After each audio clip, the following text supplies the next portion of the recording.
சேரன் மகாதேவியில் திமுக பொது உறுப்பினர்கள் ஆலோசனை கூட்டம்.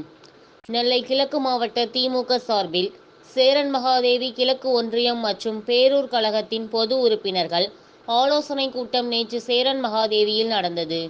கூட்டத்திற்கு ஒன்றிய அவைத் தலைவர் டேவிட் ஸ்டீபன் தலைமை வகித்தார். மேற்கு ஒன்றிய செயலாளர் முத்துகிருஷ்ணன், சேரன் மகாதேவி நகர செயலாளர் மனிஷா செல்வராஜ், சேரன் மகாதேவி யூனியன் சேர்மன் பூங்கோதை குமார் ஆகியோர் முன்னிலை வகித்தனர். கிழக்கு ஒன்றிய செயலாளர் முத்துப்பாண்டி என்ற பிரபு வரவேற்றார். சிறப்பு விருந்தினராக கிழக்கு மாவட்ட செயலாளர் ஆவுடையப்பன் கலந்து கொண்டு சிறப்புரையாற்றினார். கூட்டத்தில் மறைந்த முன்னாள் ஒன்றிய செயலாளர் ஆறுமுகம், வயல் நம்பிக்குளம் தேவசகாயம் ஆகியோருக்கு அஞ்சலி செலுத்தப்பட்டது. தொடர்ந்து நாடாளுமன்ற தேர்தலில் 40 தொகுதிகளிலும் வெற்றிக்காக உழைத்த கட்சியினருக்கு நன்றி தெரிவிக்கப்பட்டு கட்சி வளர்ச்சிகள் குறித்து ஆலோசிக்கப்பட்டது.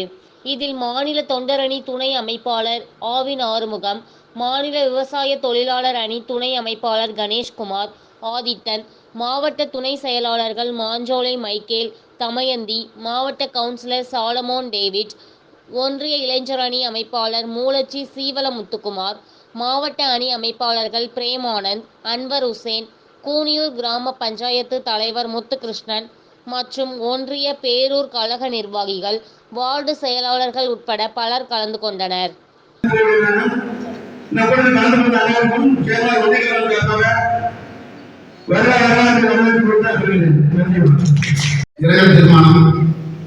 ஒன்று, வயல்வெட்டிக்குளம் கிளை செயலாளர் இருந்த தேவசகாயம் அவர்கள் கடந்த வாரம் மறைந்துவிட்டார். அவருக்கு இந்த ஒன்றிய கழகம் ஆண்ட இரங்கலை தெரிவித்துக் கொள்கிறது. அடுத்ததாக நம்ம எல்லாம்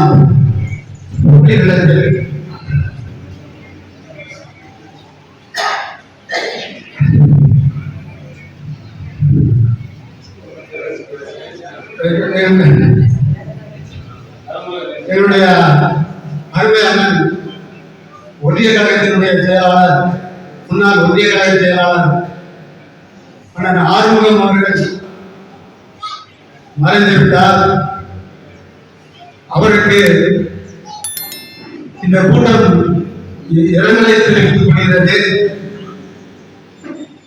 அதாவது அவருடைய மறைவிற்கு மாவட்ட கழகம் போன்றவர்கள் எல்லாம் அந்த தலைமை செய்தியை வெளியிட்டார்கள்.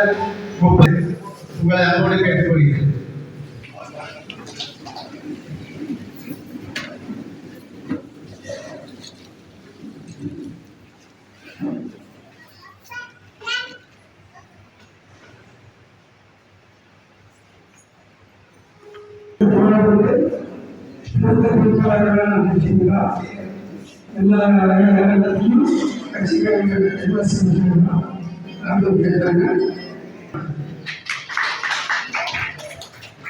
அடுத்ததாக ஒன்றிய தொண்டர்கள் சார்பாக மாவட்ட செயலாளர் எங்களின் அரசியல் வழிகாட்டி நெல்லை கிழக்கின் ஒரே சூரியன் அண்ணாச்சி அவர்களை வரவேற்க வரவேற்கிறேன். இந்த கூட்டத்திற்கு முன்னிலை வைத்து வந்திருக்க 3 ஆண்டுகளாக எண்ணற்ற பணிகளை செய்து வருகிறது. உங்கள் அனைவருக்கும் நன்கு தெரியும். அதை ஒவ்வொன்றாக சொல்ல வேண்டும் என்றால் அது நாட்டில் போதாது. எல்லா விளக்கத்தையும் அண்ணாச்சி அவர்கள் உங்களிடம் சொல்வார்கள். என்னுடைய ஒரே ஒரு கருத்தை சொல்லிக் கொள்கிறேன். ராபர்ட் புரூஸ் என்பது யாருக்கா தெரியுமா? யாருக்கு தெரியாது? அண்ணாச்சிக்கு நிர்வாகிகளுக்கு தெரியும். அவர் இன்னைக்கு 1,60,000 ஓட்டுகள் வித்தியாசம் வெற்றி பெறுகிறார் என்றால் அதற்கு முழு உழைப்பு யார் என்று கேட்டால் அண்ணாச்சி மட்டுமல்ல, பிரபாகரன் உண்டு. ஒவ்வொருவரும் தொலைபேசி அண்ணாச்சியுடைய ஆலோசனையின்படி, பிரபாகரன் வழிமாற்றலின்படி இந்த வெற்றியானது அப்பாசமுத்திர தொகுதியிலே 24,000 வாக்குகள் வித்தியாசத்தில் கொண்டு கிடைக்கிறது. உள்ளாட்சியின் வெற்றி, பாராளுமன்றத்தின் வெற்றி, இந்த வெற்றி சட்டமன்றத்திலும் நடைபெற வேண்டும் என்பது என்னுடைய ஆசை. இளைய நிலா, வருங்கால இளைய சூரியன் என்று அழைக்கப்படுகின்ற பிரபாகரன் அவர்கள் சொல்படி கேட்டு இந்த தொகுதியை நாம் மீண்டும் தப்பிக் கொள்ள வேண்டும் என்பது என்னுடைய தனிப்பட்ட கருத்து. இதனுடைய உழைப்பு, உங்களுடைய உழைப்பு எந்த அளவுக்கு உழைத்திருக்கிறார்கள் என்றால் உங்களுக்கு எல்லாருக்கும் தெரியும். வீக்கபுரமாக இருந்தாலும் சரி, அம்பாசபுரமாக இருந்தாலும் சரி, சொந்தபதி சேலமாக இருந்தாலும் சரி, நிர்வாகிகள் அனைவரையும் பாதுகாப்பு வரவேற்று என்னுடைய நன்றி கலந்த வணக்கத்தை தெரிவித்துக் கொண்டு நம்முடைய முத்தமிழர் டாக்டர் கலைஞர் அவர்களின் விவசாயத்திற்கு இலவச மின்சாரம் வழங்கிய அந்த பொதுக்குழு கூட்டத்திற்கு பேச வாய்ப்பளித்த ஒன்றிய நிர்வாகத்திற்கு நன்றி தெரிவித்துக் கொண்டு நன்றி கூறி விடைபெறுகிறேன். நன்றி, வணக்கம். தலைமையேற்றிருக்கின்ற ஒன்றிய கழகத்துடைய அவைத் தலைவர் டேவிட் ஸ்ரீபன் அவர்களே, இங்கு 8 இடத்துல நடந்த உங்களை போட்டு நினைக்கிறேன். அந்த அளவுக்கு ஒன்றிய பொது உறுப்பினர் கூட்டம் பேரூர் பொது உறுப்பினர் கூட்டத்தை நடத்தி அங்கே இருக்கக்கூடிய பொது உறுப்பினருடைய கருத்துக்களை கேட்டு இயக்கத்தில் இருக்கக்கூடிய ஒவ்வொரு கழகத்தோழருடைய உணர்வு என்ன என்பதை தெரிந்து தலைமைக்கு தெரிவிக்கின்ற ஒரு மொழியை தலைவர் அவர்களால் ஆணையிடப்பட்டு இந்த மாதிரியான நிகழ்ச்சி தமிழகமெங்கும் நடைபெற்றுக் கொண்டிருக்கின்ற காலகட்டத்தில் இந்த தினம் சேர்மாதிரியில இந்த நிகழ்ச்சி ஏற்பாடு செய்திருக்கின்ற இந்த சேர்மாதி ஒன்றியம், அதே மாதிரி பேரூர் அந்த நிர்வாகிகளுக்கு நான் முதலில் என்னுடைய பாராட்டை நன்றியை தெரிவித்துக் கொள்கிறேன். நம்ம ஆட்சி வந்து 3 வருஷம் ஆகுது. 3 வருஷத்துல எத்தனையோ பல திட்டங்கள்லாம் இந்த தினம் நம்ம தலைவர் தளபதி அவர்கள் நிறைவேற்றி தந்திருக்கிறார்கள்.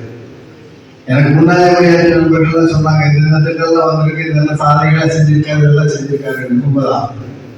அந்த திட்டமும் இந்தியாவில் இருக்கக்கூடிய அனைத்து மாநிலங்களில் இல்லாத பல திட்டங்களை அறிவித்து அனைத்து மாநிலங்களில் உள்ளவர்களும் நம்ம பார்த்து போய் அவங்க மாநிலத்தில் செயல்படுத்தக்கூடிய ஒரு நிலையை உருவாக்கி தந்திருக்கிற ஆட்சி தான் திராவிட முன்னேற்ற கழக ஆட்சி. அந்த அளவுக்கு மக்களுக்காக நல்ல திட்டங்களை செயல்படுத்தி கொண்டிருக்கின்ற ஒரு ஆட்சி நடந்து கொண்டிருக்கின்ற காலகட்டத்தில் இயக்க தோழர்கள் நம்மளால் உருவாக்கப்பட்ட அரசு, உங்களால் உருவாக்கப்பட்ட அரசு. இன்னைக்கு திமுக ஆட்சி நடக்குன்னா வேற எங்கேயோ இந்த வாரத்திலிருந்து குறிச்சிருந்த உங்களால் உருவாக்கப்பட்ட ஆட்சி தான்.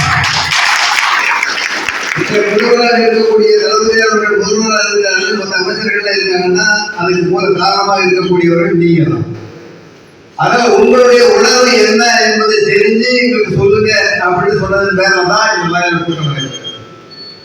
நீங்க உரையாற்றிய நண்பர்கள் எல்லாம் சொன்னாங்க இல்லையா, இயக்க தோழர்கள் இந்த தினம் வருவாக இருக்கிறார்கள், வருவாக இருக்கிறார்கள்.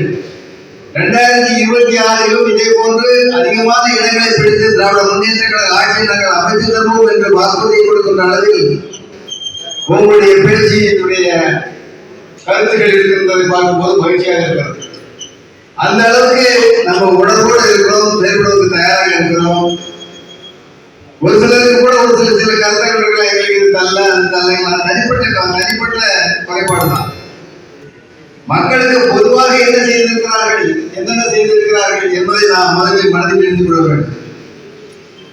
இன்றைய தினம் இங்கே இருக்கக்கூடிய சகோதரிகள் எல்லாம் எண்ணி பாருங்க, இத்தனை திட்டம் எந்த காலத்திலேயாவது இந்த ஆட்சியில உண்டா?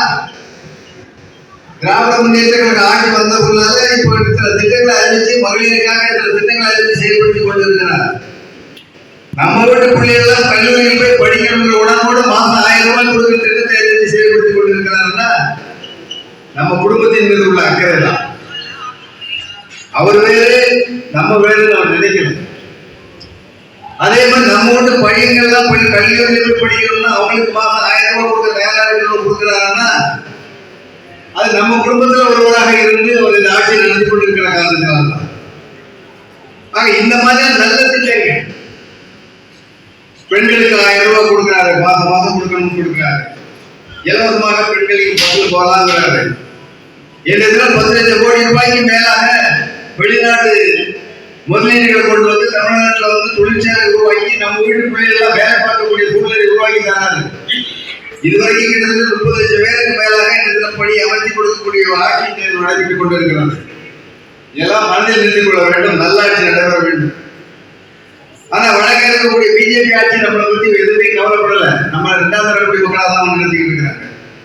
நம்ம இந்தியாவில் இருக்கிறோமா இல்ல வெளிநாட்டில் இருக்கிறோமா வேலை நாட்டில் இருக்கிறோமாங்கிற ஒரு உணர்வு கூட ஏற்படுது. அந்த அளவுக்கு நம்மளும் நம்ம கொடுக்கக்கூடிய வரியை வச்சுதான் அந்த ஆட்சி நடைபெறுது.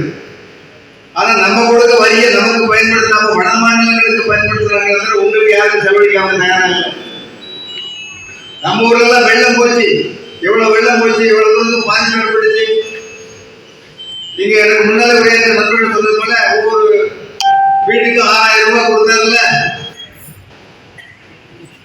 நம்ம தமிழக சர்க்கார் நிதியில இருந்தா கொடுத்தாங்க. நீங்க கொடுத்த வரியெல்லாம் வரும். மத்தியிலே வரி வாங்கிட்டு போறோம். யாராவது சொல்லுங்களா? எதுவும் கொடுக்கல.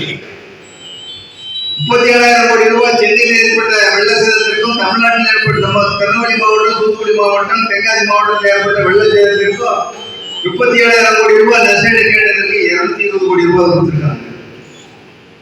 ஆனா அதே நேரத்தில் குஜராத்ல வெள்ளம் ஏற்பட்டுச்சுனாங்க, அவங்க கேட்காமலே 1000 கோடி ரூபாயை கொண்டு கொடுக்கக்கூடிய ஆட்சி தான் மத்தியில் இருக்கக்கூடிய பிஜேபி. அதிமுக அதெல்லாம் பேச மாட்டான். அவங்க மேல நிறைய பேர் இருந்ததுனால மத்திய சர்க்கார பயந்துக்கிட்டா நம்ம மேல 15 ரூபாய் வழக்கு எடுத்து பயந்து போய் அவங்க எதுவும் சொல்ல மாட்டாங்க. அந்த அளவுக்கு அவர் தவறுகள் பண்ணியிருக்கிறதுனால அதை பத்தி பேச மாட்டாங்க.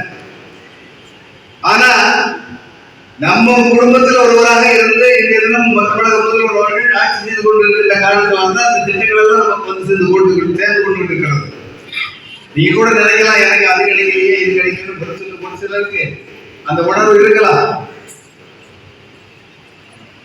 மொத்தத்துல தமிழகத்தில் இருக்கக்கூடிய பெண்களுக்கு என்ன உதவியெல்லாம் பண்ணியிருக்காரு, மொத்தத்துல தமிழகத்தில் இருக்கக்கூடிய சகோதரர்களுக்கு எல்லாம் என்ன பண்ணியிருக்காரு, வருங்காலத்தில் நம்ம பிள்ளைகளுக்கு எல்லாம் என்னென்ன கிடைக்கணுங்கிறத செயல்படுத்தி கொண்டிருக்கிறாரு.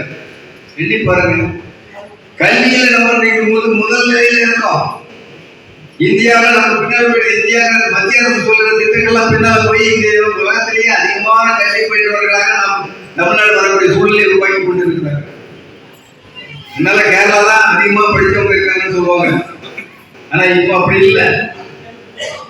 நம்ம தமிழ்நாட்டில் அதிகமான பெண்கள் படித்து வரக்கூடிய சூழ்நிலை உருவாயிட்டு 80% படிச்சுட்டாங்க.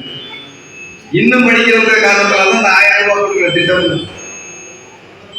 மத்தியில் இருக்கக்கூடிய ஆட்சியில கூட அவங்க எடுத்து கணக்குப்படி 28% தான் மத்திய சர்க்காருடைய கணக்கு கல்வியில. ஆனா நம்ம தமிழ்நாட்டில் படிச்சிருக்கிறது 53%. அவங்க மாதிரி 2 மடங்கு கூட போயிடும்.